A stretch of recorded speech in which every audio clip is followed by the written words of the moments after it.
আসসালামু আলাইকুম ওয়া রাহমাতুল্লাহি ওয়া বারাকাতুহু। ইন্নাল হামদালিল্লাহিল আকরামিল্লাযী খালাকাল ইনসানা ওয়া কাররামা 'allamahu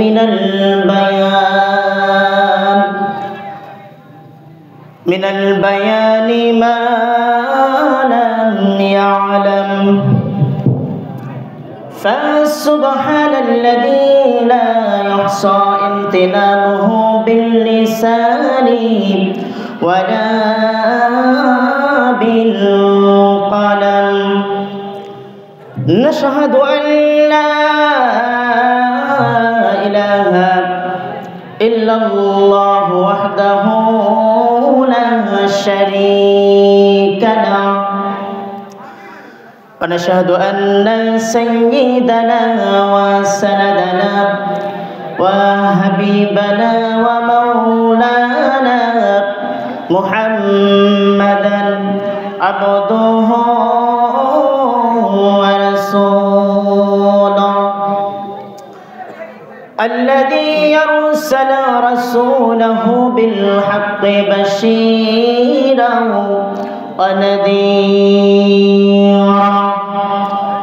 وداعيا إلى الله بإذنه وسراجا منيرا.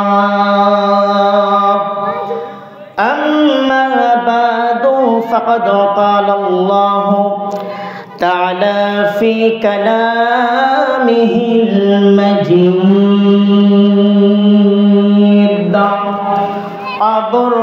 وبرهانه التوحيد. আমার সাথে মাতোয়ারা হয়ে বলি আউযু বিল্লাহি মিনাশ শাইতানির রাজিম। বিসমিল্লাহির রাহমানির রাহিম। ইন্না ফাতাহনা লাকা ফাতহাম মুবিনা লিয়াগফিরা লাকাল্লাহু মা তাকাদ্দামা মিন যামবিকা ওয়া মা তাআখারা ওয়া ইতিম্মা নি'মাতাহু عليك ويهديك صراطا مستقيما. صدقت يا رب العالمين. عن العباس بن عبد المطلب رضي الله تعالى قال قال رسول الله صلى الله عليه وسلم ذاق طعم الإيمان من رضي بالله ربا وبالإسلام دينا وبمحمد رسول.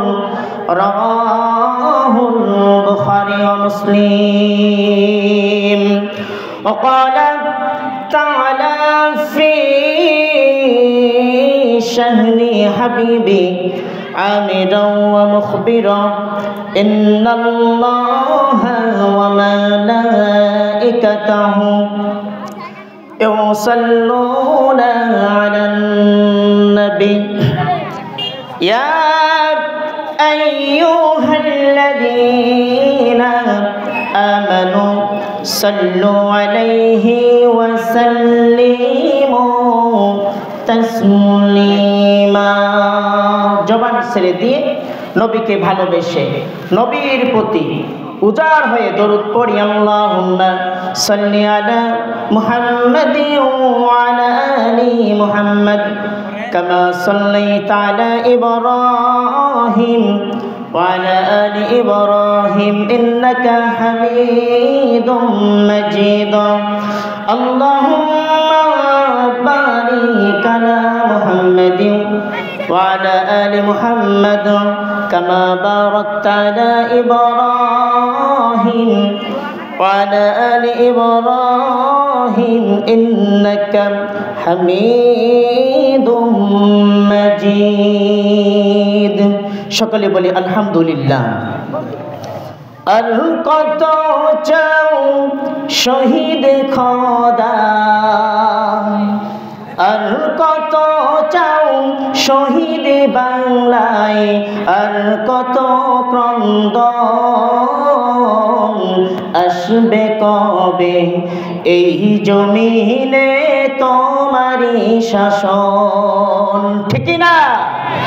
আর কত চাও শহীদ খোদা, আর কত চাও শহীদ বাংলায়, আর কত ক্রন্দন আসবে কবে এই জমিনে তোমারই শাসন। কত মায়ের বুক যে খালি, মুখে শুধু জল, হারিয়েছে তার বুকের মানিক, হয়েছে পাগল, হয়েছে পাগল, ঠিক না? আলহামদুলিল্লাহ। মাহফিলের মধ্যে আসতে পেরে বসতে পারে তারাই খুশি যারা এই মাহফিল প্যান্ডেলের মধ্যে বসতে পেরেছে, ঠিক না? তারা ভাগ্যবান। কেমন ভাগ্যবান? বাইহাকি শরীফের মধ্যে আল্লাহ সুবহানাহু ওয়া তাআলার রাসূল সুন্দর করে তিনার মূল্যবান জবান দিয়ে বললেন, যারা ইলমে দ্বীনের মাজলিসের মধ্যে বসবে এবং ইলমে দ্বীনের মাজলিসের কথাগুলো শুনবে, বন্ধুগণ, সাহাবীরা আরজ করলেন, ইয়া লাব্বাইকা ইয়া সাদাইকা ইয়া রাসূলুল্লাহ, ইলমে দ্বীনের মাজলিসের মধ্যে বসতে পারলে কেমন লাভ? ওগো রাসূল, আপনার পবিত্র জবান দিয়ে আপনারা আমাদের কি জানাবেন? রাসূল যখন এই কথাটা শুনলেন, সাহাবীগুলো রাসূলের কথাটা শোনার জন্য বড়ই বেকুল অবস্থায় পড়ে গেল। সাহাবীরা বললেন, ইয়া লাব্বাইকা ইয়া সাদাইকা ইয়া রাসূলুল্লাহ, করবেন না দেরি, বলেন তাড়াতাড়ি, ইলমে দ্বীনের মাজলিসের মধ্যে বসতে পারলে কেমন লাভ রয়েছে? আল্লাহ রাসূল সাহাবীদেরকে ডেকে বললেন, ও আমার সাহাবীরা, তোমরা শুনে নাও, ইলমে দ্বীনের মাজলিসে যতক্ষণ পর্যন্ত সেই আল্লাহর গোলামগুলো বসে বসে এই ঐশী বাণী কোরআনুল কারীমের কথা শুনবে, যতক্ষণ পর্যন্ত কথাগুলো বসে বসে শুনবে, যতক্ষণ পর্যন্ত সে বাসায় না ফিরবে, ততক্ষণ পর্যন্ত আমি আল্লাহর রহমতের ফেরেশতাগুলো তাদের জীবনের গুনাহগুলি মাফ করতে থাকে। তাহলে কি এটা লাভ কম না বেশি? যদিও লাভটা আমরা ডাইরেক্ট পাচ্ছি না, মৃত্যুর পরে লাভটা পাবো কিনা, এটা জমা রয়েছে, এটা জমা রয়েছে। তো যা হোক, আমরা শুকরিয়া আদায় করলাম কার? শুকরিয়া আদায় হবে কার? যে অবস্থায় থাকি শুকরিয়া আদায় হবে আল্লাহর। যা হোক, আমার মূল আলোচনায় আমি চলে যাই। আমি আপনাদের সামনে সূরাতুল ফাতহ, সূরাতুল ফাতহ 1 নাম্বার আয়াত তেলাওয়াত করেছি। কত নাম্বার আয়াত? 1 নাম্বার আয়াত। 1 নাম্বার আয়াত তেলাওয়াত শোনার আগে এই আয়াতের শাব্দিক অর্থ শুনি, তাহলে আমরা বুঝতে পারবো। আল্লাহ বললেন, বিসমিল্লাহির রহমানির রহিম, পরম করুণাময় অসীম দয়ালু আল্লাহর নামে শুরু করছি। সুবহানাল্লাহ বলেন। আমাদের জীবনের প্রত্যেকটি কাজ শুরু হবে কার নামে? আরো জোরে বলেন, কার নামে? আল্লাহর নামে। যতক্ষণ পর্যন্ত আমি থাকবো আওয়াজ হবে তো ইনশাআল্লাহ। যে আয়াতটি তেলাওয়াত করেছি, এই আয়াতটি নাজিল হয়েছে, এই সূরাটি নাজিল হয়েছে মদিনায়। কোথায়?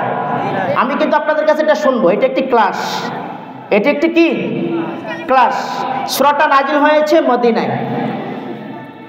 ঐশী বাণী কোরআনুল কারীমের 114টি সূরা। কয়টি সূরা?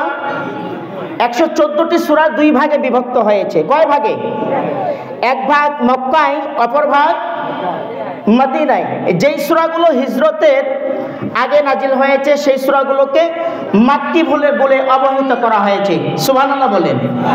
যেই সূরাগুলো রাসূলের হিজরতের পরে নাজিল হয়েছে সেই সূরাগুলোকে মাদানী বলে ঘোষণা করা হয়েছে, ঠিক কি না? তাহলে বোঝা যায় এই সূরা নাজিল হয়েছে কোথায়? মদিনায়। তাহলে হিজরতের পরে, এটা তো ক্লিয়ার নাকি? তো সূরার নাম সূরাতুল ফাতাহ। ফাতাহ শব্দের অর্থ হচ্ছে বিজয়। কি বিজয়? এই সূরার আয়াত রয়েছে 29টি। কয়টি? রুকু রয়েছে 4টা। ক্রমিক নম্বর 114টা সূরা আছে কিনা? এই 114টা সূরার মধ্যে এই সূরার ক্রমিক নম্বর 48। বলেন মারহাবা। আমি যদি আপনাদের আবার প্রশ্ন করি, বলেন তো সূরাটির নাম কি?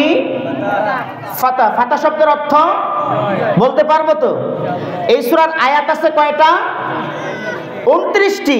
রুকু কয়টা? 4টি। রুকু কয়টি? 4টি। এই সূরাটি নাজিল হয়েছে হিজরতের পরে। কোথায়? মদিনায়। মারহাবা বলেন। তার মানে আমরা বুঝতে পারলাম আজকের শিরোপাত বিজয়। আলোকপাত কি হবে? বিজয়। মানুষ আসুক আর না আসুক, আমাদের বিজয় যিনি দেবেন তিনি কে? আমরা যে এই মাহফিলের মধ্যে একত্রিত হতে পেরেছি, আমরা আল্লাহর কাছে সাকসেস। সুবহানাল্লাহ বলেন। আল্লাহ সুবহানাহু ওয়া তাআলা রাসূলকে বললেন, রাসূল গো, মক্কার জমিনের মধ্যে আপনি ভীত হবেন না, কারণ আপনার সাহসিকতার পরিচয় আমি আল্লাহ রাব্বুল আলামিনের কাছে। সুবহানাল্লাহ। আল্লাহ রাব্বুল আলামিন রাসূল কেমন করে সান্ত্বনার বাণী দিচ্ছেন? ওয়ালা তাহিনু ওয়ালা তাহজানু ওয়া আনতুমুল আলাউনা ইন কুনতুম মুমিনিন। আল্লাহ রাব্বুল আলামিন বললেন, নবী হে, ভয়ের কোনো কারণ নাই, হতাশার কোনো কারণ নাই। যারা মুমিন, আমি আল্লাহ রাব্বুল আলামিনের পক্ষ থেকে তাদেরকে বিজয় দেব আমি আল্লাহ। সুবহানাল্লাহ বলবেন না? মুমিনরা 24 ঘন্টার জন্য সাকসেস, ঠিক কি না? মুমিনরা কখনো কোনোদিন অবহেলিত নয়। ক্বাদ আফলাহাল মুমিনুন, ঠিক কি না? মুমিনরা কি 24 ঘন্টার জন্য কার কাছে সাকসেস? আল্লাহর কাছে। যাই হোক, এই সূরাটি নাজিল হয়েছে আমার রাসূলের হিজরতের পরে। আমরা মূল আলোচনায় চলে যাই। ডাইরেক্ট কথায় মূল আলোচনায়। আল্লাহ রাসূলের হিজরত হলো কত বছরে? আমরা এই কথাটা শুনব তাফসিরে তাবারি, তাফসিরে বাইজাবি, তাফসিরে সিরাজাম মুনির, তাফসিরে বাইহাকি, তাফসিরে মুয়াসসির, কয়েকটি তাফসিরে একত্রিত করে দেখা গেল আল্লাহর রাসূলকে কেন মক্কা থেকে মদিনার জমিনে যেতে হলো। আল্লাহ রাসূলকে যখন প্রাথমিক অবস্থায় 3টি বছরের দাওয়াতের সূচনা কাজগুলো করলো, আল্লাহ রাসূলের দাওয়াতের মিশন এবং ভিশন দেখে আবু জেহেল, উতবা, সাইবা সকলের মাথাগুলো হেট হয়ে গেল। আল্লাহু আকবার বলবেন না? আজকেও দেখা যায় আলেমরা যে উদ্দেশ্যে যেভাবেই কাতার সারিবন্ধ হয়ে যায়, ওই জালেমগুলো ভীত হয়ে যায়। না জানি আলেমরা কখন কোন জায়গায় এই সমস্ত কাজগুলো করতেছে, এদের ভয় রয়েছে। কেমন? আলেমরা যখন দিনের কাজ করে, আসলে আলেমরা কি কারো ক্ষতি করতে চায়? ক্ষতি করতে চায় না, কিন্তু তাদের মনে একটি ভুল ধারণা, আলেমরা যখন এই মাশওয়ারা বসে, না জানি আলেমরা কখন কি করতেছে। এদের এই চিন্তা একটা ভুল ধারণা, ভুল চিন্তা। এরকম ভুল চিন্তা করা ঠিক নয়। বিশ্বনবী সাল্লাল্লাহু আলাইহি ওয়াসাল্লাম যখন দাওয়াতের ময়দানে গেলেন, আবু জেহেল, উতবা, সাইবা এরা চিন্তা করলেন আব্দুল মুত্তালিবের নাতি, আবু তালিবের ভাতিজা মুহাম্মদ ইবনে আব্দুল্লাহ যেভাবে মক্কার জমিনের মধ্যে দাওয়াত দিচ্ছে, এটাকে যদি বন্ধ করা না হয়, দিন দশকের মধ্যে মুহাম্মদ আমাদের অবৈধ চেয়ারগুলো একবারে ভেঙে খান খান করে দেবে। বলেন আল্লাহু আকবার। কারণ তারা জানে ওয়াজাহাকাল বাতিল, হক যেখানেই থাকবে, বাতিল যেখানে থাকবে, হক সেখানে আলিঙ্গন করবে। তাতে কোনো সন্দেহ, বলেন তাতে কোনো সন্দেহ নেই। বিশ্ব নবী সাল্লাল্লাহু আলাইহি ওয়াসাল্লামের এই দৃশ্য যখন দেখলেন, আল্লাহ রাসূলকে নিয়ে তারা ষড়যন্ত্র করলেন যে মুহাম্মদ কার মক্কার জমিনের মধ্যে রাখা যাবে না। নাউযুবিল্লাহ বলেন। মুহাম্মদ কার মক্কার জমিনের মধ্যে রাখা যাবে না। কারণ দিন দশকের মধ্যে আমরা যে অবৈধ চেয়ার বা পাওয়ার নিয়ে রয়েছি, এই চেয়ারের কারণে মুহাম্মদ আমাদেরকে দিন দশকের মধ্যে মক্কা তাড়াবে। অতএব না না না, মুহাম্মদকে এই সুযোগ দেওয়া যাবে না, যাবে না, যাবে না। এই ষড়যন্ত্র কি চলেছিল? চলেছিল কিনা? আলেমরা যখন যেভাবে কথা বলবে, যেখানেই কোরআনুল কারীমের কথা সেখানে 144, ঠিক নয় কি? এই কথাগুলো আর নেই। যা হোক, আমি চলে যাই রাসূলের জীবনে। রাসূলকে ষড়যন্ত্র করলেন, মুহাম্মদকে রাখা যাবে না, মুহাম্মদকে রাখা যাবে না। রাসূলের নামে 3টা ষড়যন্ত্র করলেন গোপনে। মুহাম্মদকে বন্দী করতে হবে, মুহাম্মদকে মেরে ফেলতে হবে, মুহাম্মদকে দেশ থেকে তাড়িয়ে দিতে হবে। বলেন নাউজুবিল্লাহ। আপনার আমার নবীকে যদি কেউ অবমাননা করে, এটা কি সহ্য করা যায়? সহ্য করা যায় না। আল্লাহ রসুলের নামে যখন ষড়যন্ত্র শুরু হয়ে গেল, রাসূল কিন্তু জানে না তার নামে ষড়যন্ত্র শুরু হলো। আল্লাহ বলেন, তো দেখি যে বিষয়ে কেউ জানে না, জানে কে? কেউ জানে না, জানে কে? আল্লাহ রসুল জানে না। রাতের মধ্যে ঘুমাতে চলে গেছে, নিদ্রায় চলে গেছে। আল্লাহ রাব্বুল আলামিন রাসূলকে সূরাতুল আনফালের 30 নম্বর আয়াতে কারিমা জানিয়ে দিয়ে বললেন, ওয়া ইদিয়ামকুরু বিকাল্লাযীনা কাফারু লিয়ুসবিতুকা আও ইয়াকতুলুকা আও ইখরিজুকা ওয়া ইয়ামকুরুনা ওয়ায়ামকুরুল্লাহ আল্লাহু খায়রুল মাকিরিন।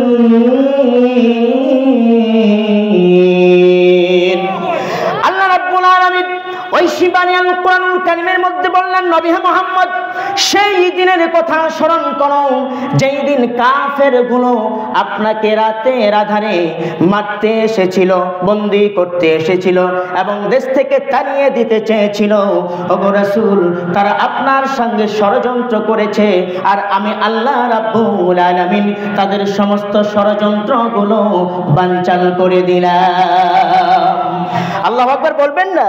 আল্লাহ রাসূল সঙ্গে সঙ্গে রাতের আধারের মধ্যে জাগ্রত হয়ে গেলেন।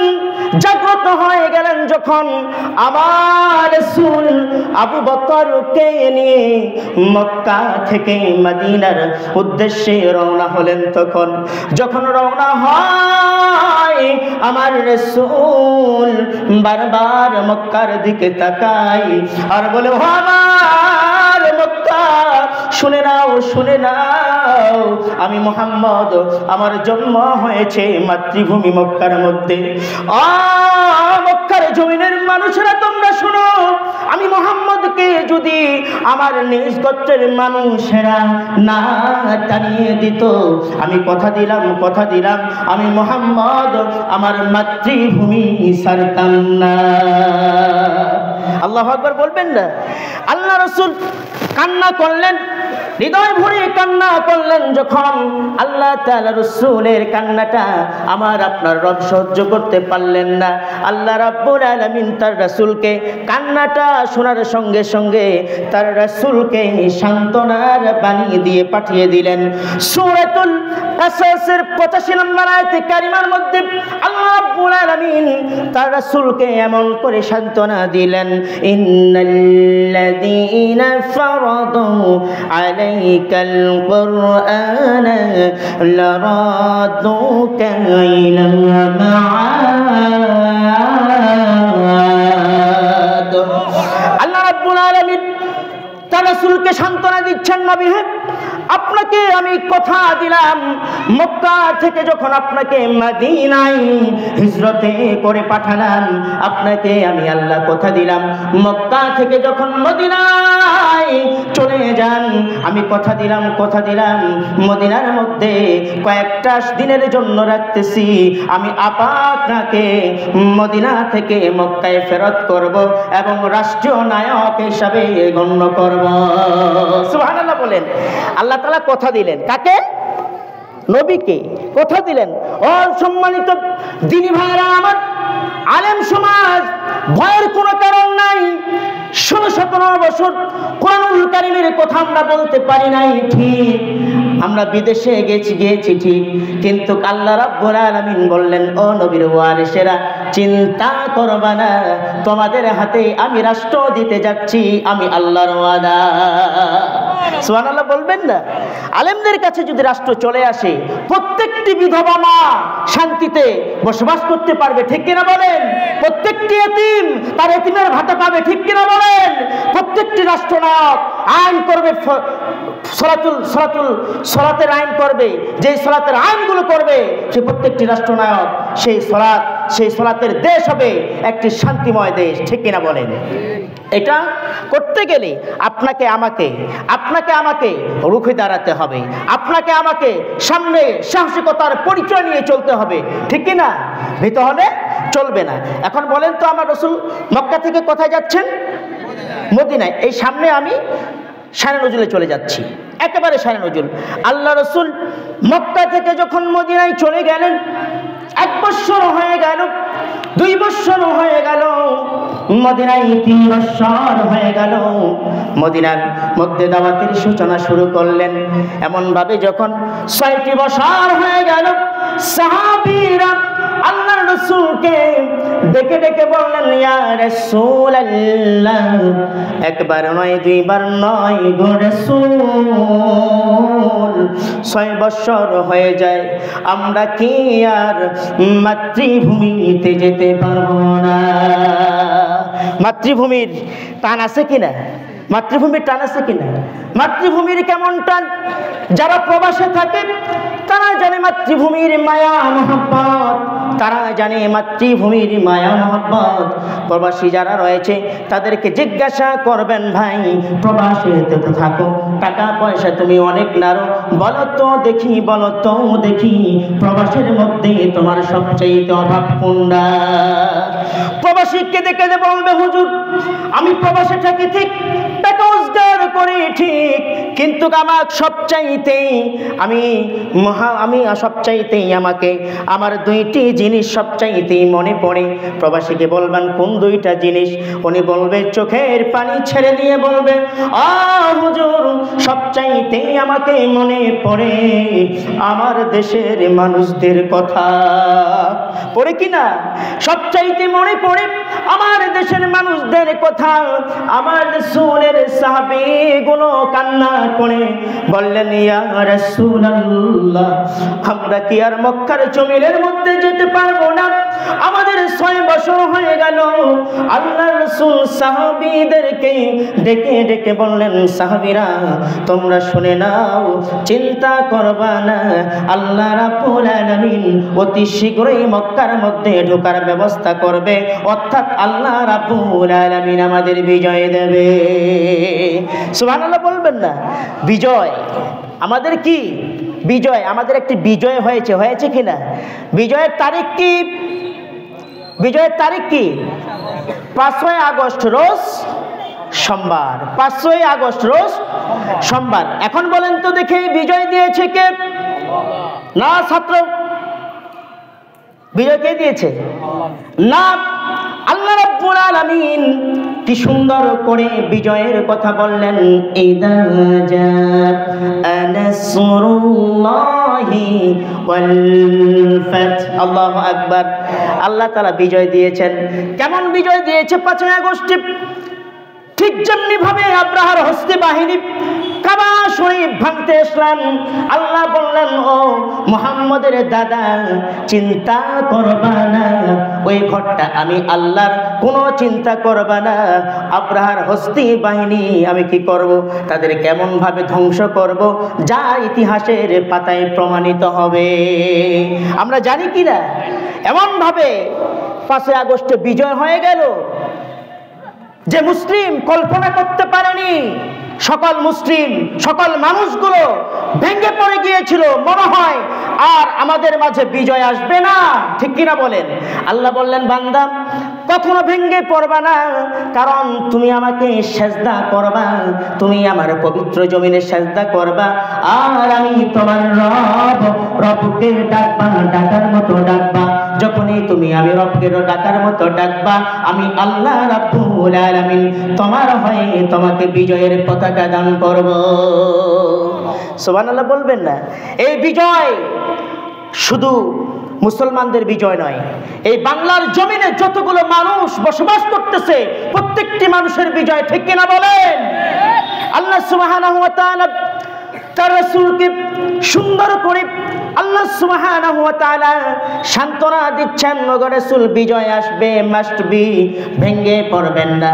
আল্লাহ রাসূলের সাহাবীগুলো কথাগুলো শুনলেন, আল্লাহ রাসূল কথাগুলো বললেন। হঠাৎ করে আল্লাহ রাসূল নিদ্রায় চলে গেলেন। যখন আল্লাহর রাসূলকে স্বপ্ন দেখালেন আমার আল্লাহ, তখন সুবহানাল্লাহ বলবেন না? স্বপ্নটা কি জানার দরকার আছে না নাই? কেমন স্বপ্ন দেখিয়েছেন? আল্লাহ রাসূল স্বপ্ন দেখতেছেন, আল্লাহ রাসূল খানায় কাবায় প্রবেশ করলো এবং কি সাহাবীদেরকে নিয়ে চলে গেল, এবং সাহাবীরা খানায় কাবা, আল্লাহ রাসূল খানায় কাবায় কি করতেছেন? তাওয়াফ করতেছেন। সাহাবীরা মাথা মুন্ডাচ্ছেন, কোন কোন সাহাবী কুরবানি করতেছেন। সুবহানাল্লাহ বলেন। নবীর স্বপ্নটা শুধু স্বপ্ন নাকি? নবীর স্বপ্নগুলো হচ্ছেন কি? ওহী। নবীর স্বপ্নগুলো কি? কেমন ওহী? আল্লাহ রাসূলের পূর্বে যতগুলো নবী আলাইহিস সালাতু ওয়াস সালাম এসেছিল ধরার মধ্যে, আল্লাহ রাব্বুল আলামিন ওই সমস্ত নবীগুলোকে স্বপ্ন দেখিয়েছিলেন। যেমন স্বপ্ন দেখিয়েছিলেন সাইয়্যিদিনা ইব্রাহিম। স্বপ্ন দেখিয়েছেন কিনা? আল্লাহ সুবহানাহু ওয়া তাআলা সূরাতুস সফফের 102 নম্বর আয়াতে কারিমার মধ্যে ঘোষণা করলেন, যখন ইব্রাহিম আলাইহিস সালাতু ওয়াস সালাম তিনার ছেলেকে প্রস্তাব দিলেন, তখন আল্লাহ বললেন ফালাম্মা বালাগা মা'হুস সা'য়া ক্বালা ইয়া বুনাইয়া ইন্নী আরা ফিল মানামি আন্নী আনবাহুকা ফানদুর মাযা তারা ক্বালা ইয়া আবাতি ইফআল মা তু'মার সাতাজিদুনি ইনশাআল্লাহু মিনাস সাবিরিন। আল্লাহর পয়গম্বর ইব্রাহিম আলাইহিস সালাতু ওয়াস সালাম কে যখন নির্দেশ করলেন, আল্লাহর কোরআন বললেন, যখন ইব্রাহিমের ছেলে ইসমাঈল জবিহুল্লাহ আলাইহিস সালাতু ওয়াস সালাম তিনার পিতার সঙ্গে চলাফেরা করার মতো বয়সে উপনীত হলো, তখন ইব্রাহিম বললেন, আমার বৎস ও ইসমাঈল, আমি তোমাকে একটি কথা বলতে চাই বাবা, তুমি কি শুনবা না? ও বাবা, আমি স্বপ্নে দেখেছি তোমাকে জবা করেছি, তোমার অভিমত কি তুমি বলবা না? বাবা ছিলেন নবী, সন্তানও ছিলেন নবী। সন্তান পিতার কথা শোনার সঙ্গে সঙ্গে তিনার পিতাকে জবাব দিলেন, ক্বালা ইয়া আবাতি ইফআল মা তু'মার সাতাজিদুনি ইনশাআল্লাহু মিনাস সাবিরিন। ছোট্ট ইসমাঈল বললেন, বাবা চিন্তা করবে না গো বাবা, জান্নার পক্ষ থেকে আপনি আদৃষ্ট হয়েছেন, করে ফেলুন। আপনার পিতাকে, আপনার সন্তানকে আপনি ধৈর্যশীলদের অন্তর্ভুক্ত পাবেন, এবং আপনার সন্তানকে আপনি ধৈর্যের পিরামিড হিসাবে পাবেন। সুবহানাল্লাহ বলবেন না? সেই নবীগুলোকে যদি কেউ গালি দেয়, সেই নবীগুলোর কথাগুলো যদি কেউ অমান্য করে, এটা কি মেনে নেওয়া যায় নাকি? এটা তো মেনে নেওয়া কখনো যায় না। এই জন্যই কবি তিনারা শেখানো জবান দিয়ে বললেন, মানিনি মানব না, মানতে পারি না, আল্লাহ রাসূলের অবমাননা। ঠিক না? মানিনি মানব না, মানতে পারি না, আল্লাহ রাসূলের অবমাননা। হায় রে অবমাননাকারীরা রক্ষা পাবে না, ঠিক না? হায় রে অবমাননাকারীরা রক্ষা পাবে না, মানিনি মানব না, মানতে পারি না, আল্লাহ রাসূলের অবমাননা। লিল্লাহি তাকবীর, লিল্লাহি তাকবীর, সুবহানাল্লাহ ওয়ালহামদুলিল্লাহ, লা ইলাহা ইল্লাল্লাহ, আল্লাহু আকবার। দ্বিতীয় বক্তা আসতেছে। দ্বিতীয় বক্তা আসতেছে, দ্বিতীয় বক্তা 45। আল্লাহ সুবহানাহু ওয়া তাআলা ওই শিবানী আল কোরআনুল কারীমের মধ্যে তিনার নবীকে যে সান্ত্বনা দিচ্ছেন, বিজয় দিচ্ছেন, খেয়াল আছে তো? আল্লাহ রসুলের সাহাবীগুলো বললেন, ইয়া রাসূলুল্লাহ, আমরা কি মক্কায় যাব না? কথাটা বললেন যখন আমার রসুলকে স্বপ্ন দেখালেন, তখন স্বপ্ন দেখালেন এমন করে আল্লাহ রাব্বুল আলামিন সূরাতুল ফাতর 27 নম্বর আয়াতে কারিমার মধ্যে আল্লাহ রাব্বুল আলামিন বললেন, লাকাদ সাদাকাল্লাহু রাসূলাহুর রুয়া বিল হক লাতাদখুলুন্নাল মাসজিদাল হারাম ইনশাআল্লাহু আমিনিন। আল্লাহু আকবার। আল্লাহ রাসূলকে স্বপ্ন দেখে আল্লাহ বললেন, লাকাদ সাদাকাল্লাহ, নিশ্চয় আল্লাহ তার রাসূলকে কি করলেন? স্বপ্ন বাস্তবায়িত করেছেন। আল্লাহর ইচ্ছায় তোমরা মসজিদুল হারামে প্রবেশ করবে, সেখানে কোনো বিপদ থাকবে না। সুবহানাল্লাহ বলেন। স্বপ্ন দেখিয়েছেন কে? আল্লাহ। সেখানে কি কোনো বিপদ আছে? সেখানে কোনো বিপদ নেই। সংক্ষিপ্তভাবে বলতেছি, আল্লাহ রসুল এই কথাগুলো যখন বললেন, আল্লাহ রসুল সাহাবীদের কাছে সকালবেলা গেলেন, তখন সাহাবীদেরকে বললেন, ও আমার সাহাবীরা, আমি মুহাম্মদ তোমাদেরকে একটি সুন্দর খবর দিতে চাই, তোমরা কি তা শুনবা নাকি? সাহাবীরা বললেন, ইয়া রাসূলুল্লাহ, মাতৃভূমি ছেড়ে মদিনার বুকে এসেছি। কোথা থেকে কোথায় এসেছে?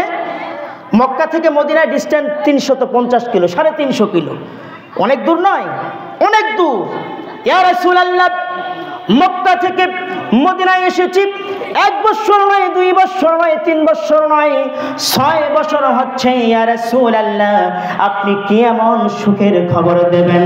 আল্লাহ রাসূল যখন কথাটা শুনলেন, আল্লাহ রাসূল বললেন, ও আমার সাহাবীরা, আমি স্বপ্নে দেখেছি আমি সহ তোমাদেরকে নিয়ে 1400 জন সাহাবীদেরকে নিয়ে আমি মদিনা থেকে মক্কায় চলে গিয়েছি। আমি মুহাম্মদ তাওয়াফ করতেছি, তোমরা মাথা সাই করতেছো এবং কুরবানির উটগুলো কুরবানি করতেছো। ও মুহাম্মদের কথা শুনে সাহাবীরা বললেন, ইয়া রাসূলুল্লাহ, আর 1 মিনিটও এই মদিনার জমিনে থাকবো না। ইয়া রাসূলুল্লাহ, মক্কার মধ্যে যাওয়ার জন্য আমাদের হৃদয় এগুলো ভেঙে খান খান হয়েছে গো রাসূল। ইয়া রাসূল, আমরা তো কখনো কোনোদিন মাতৃভূমিতে যাব আশা করতে পারি নাই, আমরা তো মাতৃভূমিতে যাব আশা করতে পারি নাই। আল্লাহ যেহেতু আপনাকে স্বপ্নের মাধ্যমে জানিয়ে দিয়েছে, অবশ্যই অবশ্যই আমরা মক্কার জন্য যাওয়ার জন্য প্রস্তুতি নিয়ে নিলাম। আল্লাহু আকবার। মক্কার মধ্যে যাওয়ার জন্য প্রস্তুতি নিয়ে নিল। মক্কার মধ্যে যাওয়ার আশা আছে না নাই? কার কার নাই? হাত তোলেন তো। নাই? মক্কার মধ্যে যেতে হবে, মক্কার মধ্যে যেতে হবে। মদিনা, ও গো মদিনা, ভুলবো তোমায় বলো কি করে? ও মক্কা, ও মদিনা, ভুলবো বলো তোমায় কি করে? ভুলতে যদি চাই ভোলা তো যায় না। ভোলা যাবে? চোরে বলেন ভোলা যাবে। ভুলতে যদি চাই ভোলা তো যায় না। মদিনা, ও মদিনা, ভোলা তো তোমাকে যায় না। আল্লাহু আকবার। আরে আমি তো আপনাদের গ্রামের ছেলে, এই জন্য তো এটা ভেবে হচ্ছে নাকি? কি মন খারাপ হচ্ছে নাকি? হিটম্যান তো দিবে সামনের বক্তাগুলো, আমরা তো গ্রামের, ঠিক কিনা? আমরা যখন বাইরে যাই তখন আমাদের হিট, এখন হিট দেওয়ার দরকার, হিট দেওয়ার জন্য ভাড়া করে নিয়ে এসেছি, ঠিক কিনা? আল্লাহ সুবহানাহু ওয়া তাআলা ওই শিবানী আল কোরআনুল কারীম সূরাতুল কোরআনুল কারীমের মধ্যে রাসূলকে স্বপ্নের কথা যখন বললেন, আল্লাহ রাসূল সাহাবীদেরকে যখন কথাগুলো বললেন, আল্লাহ রাসূলের কথা শুনে একটা সাহাবী নয়, 2টা সাহাবী নয়, এমনভাবে 1400 জন সাহাবী প্রস্তুত নিলেন। সুবহানাল্লাহ বলেন। এই 1400 সাহাবীর লিল্লাহি তাকবীর। আল কোরআনের আলো লিল্লাহে তাকবীর। দ্বিতীয় বক্তার আগমন, দেশবাসীর পক্ষ থেকে লিল্লাহে তাকবীর। তাহলে আল্লাহ রসুলের কথা শুনে মদিনা থেকে যে 1400 জন সাহাবী যাচ্ছে কোথায়? ওই জায়গাটির নাম কি? মক্কা। আল্লাহ রসুলের কথা শুনে যখন মক্কায় পথ রওনা করলেন, আল্লাহ রসুলের সাহাবী গুলো কথাগুলো শুনলেন। আল্লাহ রসুল বলেন, সাহাবীরা সঙ্গে তোমরা রেডি হয়ে যাও, আর সঙ্গে তোমরা কয়েকটি উট নাও। কিতাবুল মাগাজি প্রমাণ করে 70টি উট নিলেন, পথ রওনা করলেন।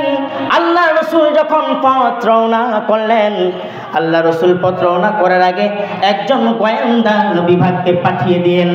আর তিনি বললেন, ও গোয়েন্দা বিভাগ, তুমি যাও যাও মক্কার জমিনে যাও। আমি যে মুহাম্মদ মদিনা থেকে 1400 জন সাহাবীকে নিয়ে মক্কার উদ্দেশ্যে রওনা করেছি, তারা কি এই খবর জানে নাকি? গোয়েন্দা বিভাগ যখন চলে গেলেন, গোয়েন্দা বিভাগ চলে যাওয়ার সঙ্গে সঙ্গে মক্কার সম্পূর্ণ প্রস্তুতি বুঝে নিলেন। বোঝানোর পরে গোয়েন্দা বিভাগ আল্লাহ রসুলের কাছে এসে বললেন, গোয়েন্দা বিভাগ ভারাক্রান্ত হৃদয় নিয়ে বললেন, ইয়া লাব্বাইকা ইয়া সাদাইকা ইয়া রাসূলুল্লাহ, আপনি যে 1400 জন সাহাবীকে নিয়ে মক্কার মধ্যে রওনা করতেছেন, এই খবরটা কিন্তু ইসলাম বিরোধী কুরাইশ কাফেরগুলো পেয়েছে। ও আমার নবী যেই রাস্তা দিয়ে অতিক্রম করতেছেন, এই রাস্তার পাশেই ওই নরপিচাস হায়নাগুলো আপনাকে অ্যাটাক করার জন্য প্রস্তুতি নিয়ে রয়েছে। আল্লাহ রসুল সাহাবীদেরকে ডেকে বললেন, সাহাবীরা, আমি মুহাম্মদ বলি, আমি মক্কার মধ্যে যুদ্ধ করার জন্য যাচ্ছি না, আমি মুহাম্মদ যাচ্ছি আমার আল্লাহর খানায় কাবা জিয়ারত করার জন্য। ও সাহাবীরা, আমরা ওই রাস্তাতে যাব না, আমরা বিকল্প পথ নিয়ে যাব, আমরা ওখানে মারামারি করার জন্য যাচ্ছি না। আসলে এখান থেকে প্রমাণ করে মুসলমানরা হঠাৎ করে কাউকে অ্যাটাক করে না, যখন মুসলমান অ্যাটাক হয় তখন অ্যাটাক করে, ঠিক না? আর কতগুলো এক পর্যায়ের মানুষ বলে মুসলমানদের মধ্যে জঙ্গি রয়েছে। নাউজুবিল্লাহ বলেন। মুসলমানদের মধ্যে জঙ্গি নয়, কারা জঙ্গি আমরা সুস্পষ্টভাবে প্রমাণ পেয়েছি কাদের মধ্যে জঙ্গি রয়েছে, কারা জঙ্গিকে বাস দেয়, কারা জঙ্গিকে খাবার দেয়, কারা জঙ্গির ইন্ধন নিয়ে এই বাংলার জমিনের সহজ সরল মুসলমানগুলোকে নির্যাতিত আর নিষ্পেষিত করে, ঠিক কিনা বলেন? আমরা তাদেরকে দিলাম পাহারা, তারা আমাদের দিল কি? তারা আমাদের দিল কি? লাশ দিল। তোদের দিলাম পাহারা, তোরা দিলি লাশ, আছে কিনা? ওদেরকে 5 আগস্টের পরে প্রত্যেকটি মাদ্রাসার ছাত্র ওদের কি করলো? পাহারা দিয়ে বেড়াইলো। আর ওরা আমাদের কি করলো? অ্যাডভোকেট সাইফুলকে আদালতের সামনে ফুল করে ওই ছেলেটিকে দুনিয়া থেকে নিপাত করে দিল। নাউজুবিল্লাহ বলেন, নাউজুবিল্লাহ বলেন। আর একবার যদি এরকম দুঃসাহস তোমরা দেখাও, এই বাংলার জমিনের তাওহীদি জনতা আর তোমাদেরকে ছেড়ে কথা বলবে না, ঠিক কিনা? আর কথা বলবে না ছেড়ে। অতএব সাবধান, অতএব সাবধান। আমরা বলতে চাই সুন্দরভাবে এই জমিনের মধ্যে চলাফেরা করব, সুন্দরভাবে বসবাস করব, ঠিক কিনা বলেন? আমরা সংখ্যালঘু বলবো না। কিসের সংখ্যালঘু? তারা আমাদের দেশের রাষ্ট্রনায়ক, ঠিক কিনা বলেন? তারা আমাদের দেশের রাষ্ট্র কি? রাষ্ট্র সম্পদ। তারা আমাদের দেশের কি? রাষ্ট্র ভোটার, তাদের অধিকার রয়েছে। তারা সংখ্যালঘু নয়, তারা আমাদের ভাই। তারা আমাদের কি? ভাই। কিন্তু তারা যদি আমাদের ব্যাপারে উল্টাপাল্টা কথা বলে, তাদের কোনো সার, কথা বলেন, তাদের কোনো সার? আল্লাহ সুবহানাহু ওয়া তাআলা আমাদেরকে সকলকে সূরাতুল ফাতিহা থেকে যা কিছু শুনলাম আমি সকলকে আমল করার তৌফিক দান করুক। আমিন। ওয়া আখিরু দাওয়ানা আলহামদুলিল্লাহি রাব্বিল আলামিন।